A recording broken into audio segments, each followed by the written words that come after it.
Sobi, selamat datang kembali di Power Podcast Vital Cirebon. Oke, selamat datang kembali bersama aku Didi dan di samping aku ada Monica. Oke, jadi di podcast kali ini kita mau membahas tentang parenting. Nah, sebelumnya mungkin ada Sobi yang nggak tahu parenting itu apa, dan mungkin kita akan membahas juga kali ini.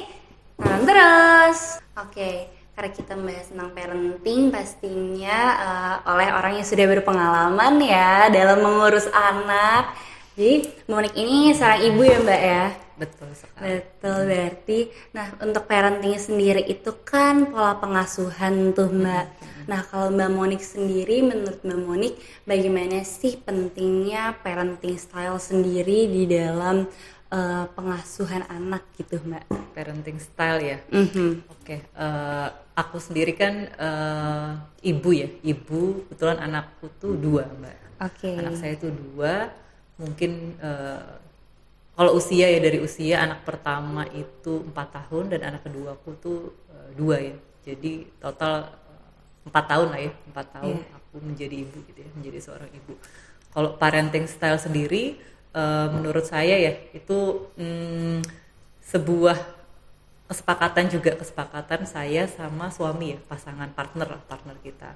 Kalau saya sama suami itu parenting style kita mengacu dulu kita mau jadi apa nih anak kita gitu. Kita lebih kayak discuss the next mungkin 10-20 tahun ke depan kita pengen anak kita mau jadi kayak gimana gitu.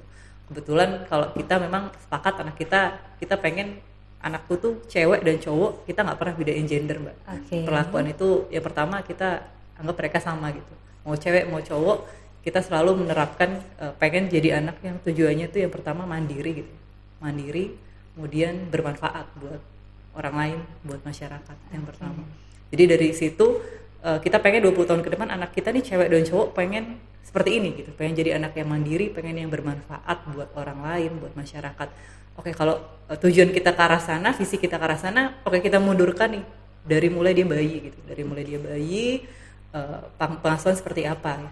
Dari mulai pengasuhan, terus ngaruh juga ke pendidikan kan. Pendidikan itu kan berjenjang panjang gitu ya Mbak, panjang. Betul. Nah, dari mulai pengasuhan, kita sepakati lagi pengasuhannya mau seperti apa gitu. Pengasuhan apakah mau diasuh langsung oleh saya, oleh suami, atau mau melibatkan support system gitu. Yang jelas karena kami bersepakat ya, saya untuk sama-sama bekerja gitu. Saya maupun suami sepakat untuk kita sama-sama nih, kita partner untuk sama-sama bekerja juga. Jadi mau nggak mau kita membutuhkan support system ya. Nah, kita carilah support system yang sevisi juga sama kita gitu. Jadi dari mulai orang tua, pengasuh, memang kita menyampaikan dulu, kita sepakatin cara pengasuhan kita seperti apa. Kalau dari kecil sebetulnya anak-anakku itu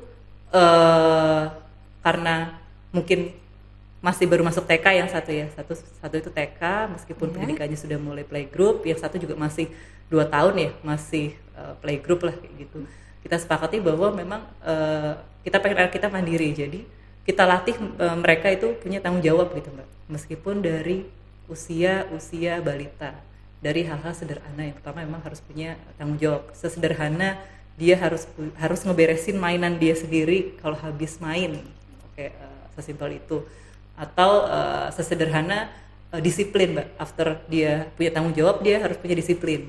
Jadi kalau bangun tidur itu anak-anakku dari mulai balita ya, bangun tidur ya ibaratnya bengong-bengong bentar lah, bengong-bengong bentar, habis itu dia harus ngapain, harus mandi, itu harus gitu. Kalau nggak mandi dia nggak boleh ngapa-ngapain, even main pun aku nggak bolehin gitu sih. Aku nggak tahu ya, mungkin karena aku pengen anak-anakku tuh yang pertama punya tanggung jawab tadi, yang kedua dia disiplin. Itu sih yang bekal-bekal basic dia dari balita yang buat kita tuh harus tumbuh dari dini gitu sih Mbak. Kalau dia udah punya disiplin, rasa tanggung jawab, baru kita bisa bentuk dia juga kan. Ngebentuk itu kan salah satunya dari pola-pola yang kita lakukan sehari-hari gitu sih Mbak. Oke. Jadi tadi berarti beda anaknya 2 tahun ya Mbak ya? Beda 2 tahun. 2 tahun. Oh, berarti cukup dekat juga ya jarak anaknya.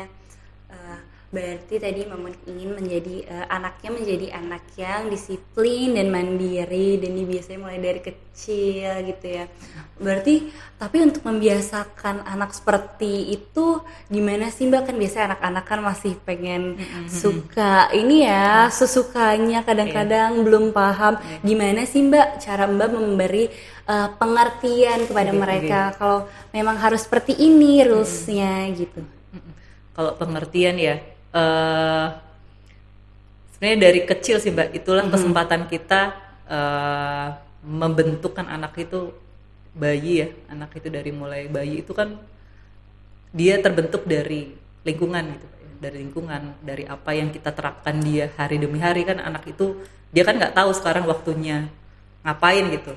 Awal-awal juga dulu awal-awal saya punya anak bingung juga sih. Saya biarin aja gitu kan, saya biarin anak saya sama pengasuh gitu saat kita kerja, terus ngapain aja seharian. Ternyata sampai sore tuh saya pulang belum mandi. Pernah dulu awal-awal ya, anak pertama tuh sampai saya pulang belum mandi.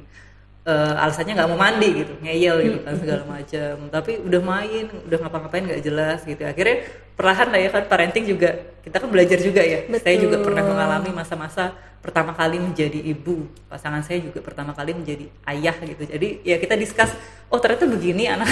Kalau nggak kita kasih rule dia nggak ngerti gitu. Ya udah akhirnya kita bentuk rule itu dari yang sederhana, bangun tidur ya kasih waktulah setengah jam buat bengong-bengong dikit, terus oke, waktunya mandi gitu. Waktunya mandi ya awal-awal pasti nggak mau ya, nggak mau. Akhirnya oke, kalau nggak mau mandi kamu nggak boleh ngapa-ngapain gitu, even nonton TV nggak boleh, main nggak boleh, makan pun nanti gitu, intinya mandi dulu. Akhirnya ya pertama awal-awal pasti ya nangis ribut, tapi ya kita coba kasih pengertian sedikit-sedikit. Oh kamu kalau udah habis mandi udah enak badannya, udah seger, habis ini kamu boleh makan sambil nonton TV deh. Tuh, baru dia dikit-dikit mau, oh habis ini boleh nonton TV mah, oh boleh gitu, tapi mandi dulu baru mau dikit-dikit gitu. Besoknya apa langsung mau ya nggak juga. Itu berhari-hari berminggu-minggu kita coba bentuk rutinitas, habis mandi ngapain, terus malamnya ngerjain PR tuh saya bentuk waktu tiap jam 7 malam Mbak.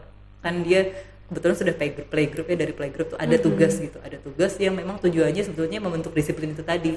Itu saya set juga waktu harus tiap jam sekian. Itu aku tanya, tapi aku kasih dia pilihan.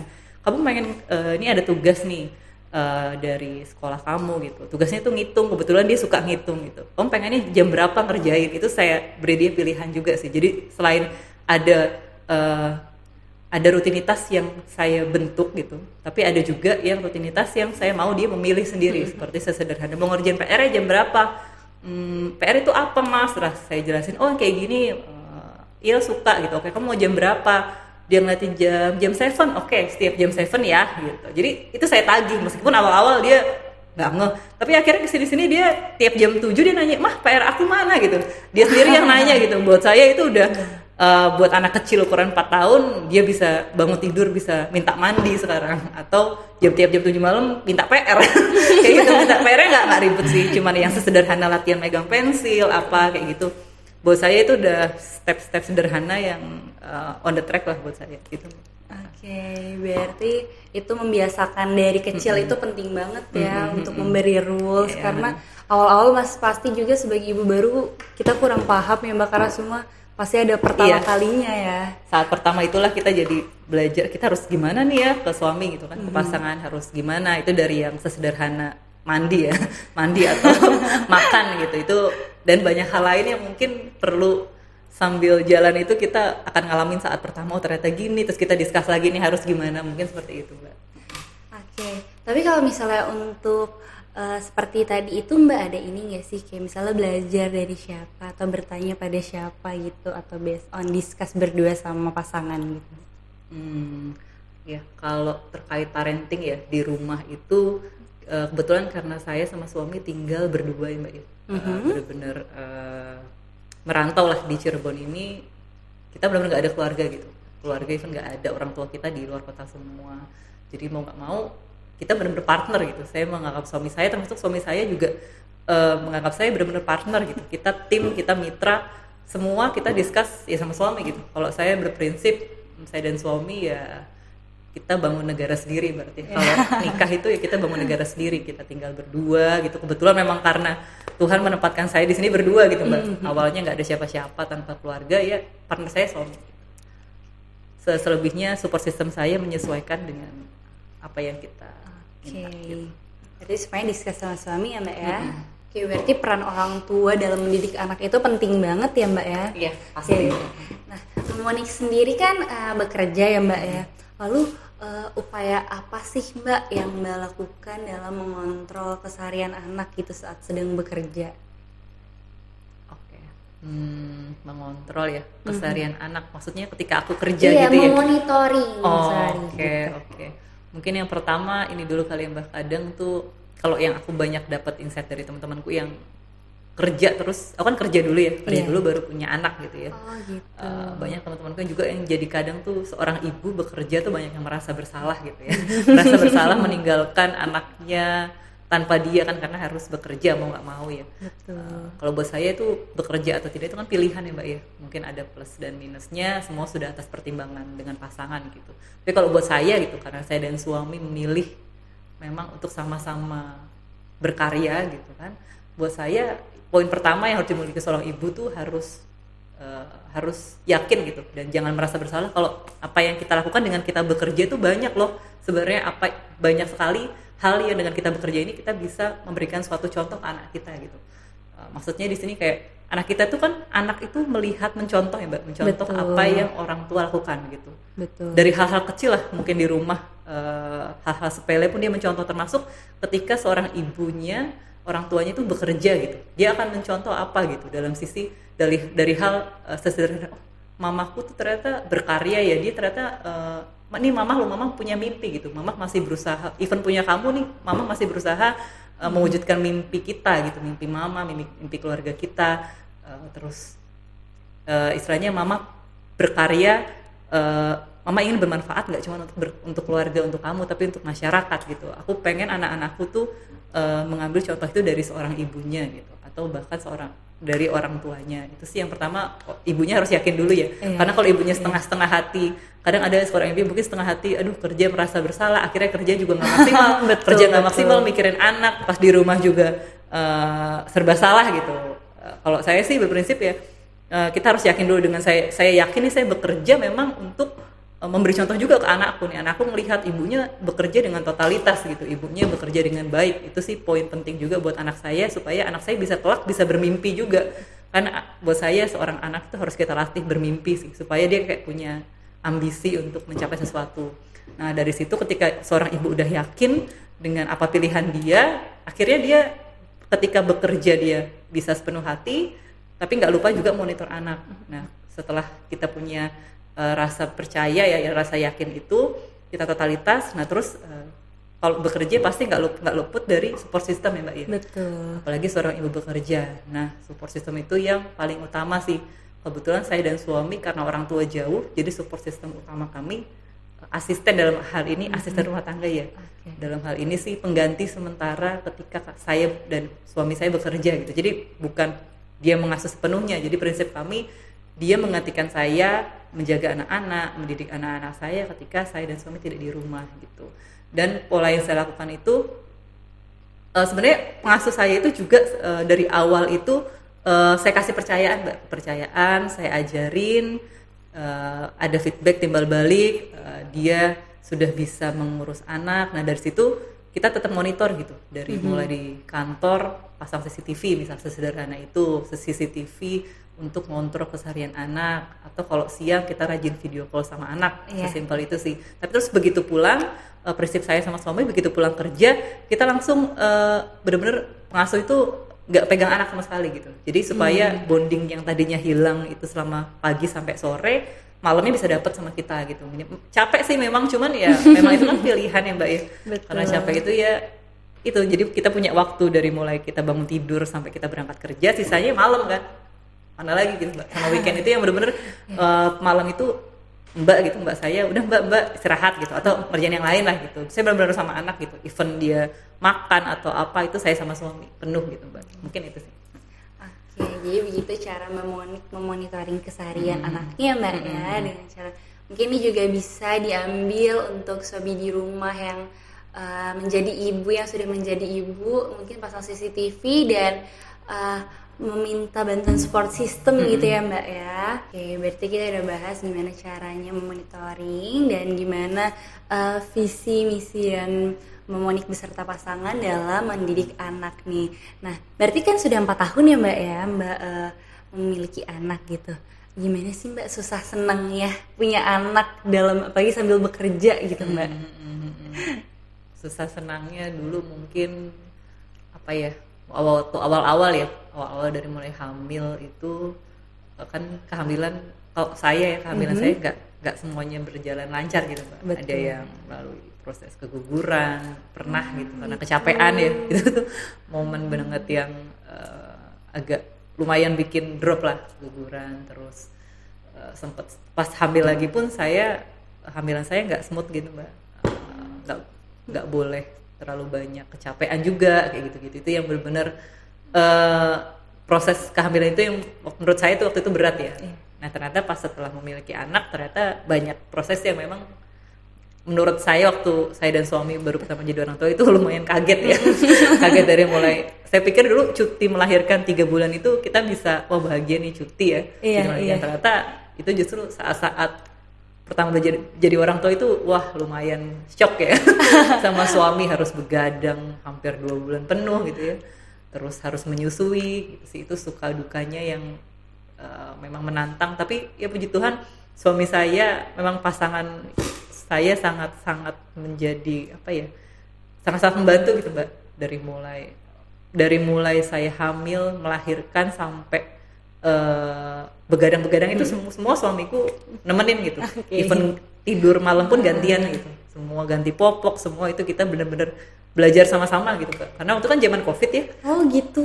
Zaman Covid itu pas saya lahiran anak pertama, enggak, yang zaman anak kedua deh. Yang zaman anak pertama juga lahiran tuh nggak ada orang tua saya, jauh gitu. Jadi lahirnya karena mendadak, jadi nggak sempet ditemenin orang tua. Jadi hari-hari pertama benar-benar suami yang nemenin. Pas anak kedua tuh Covid, nggak boleh dijenguk kan.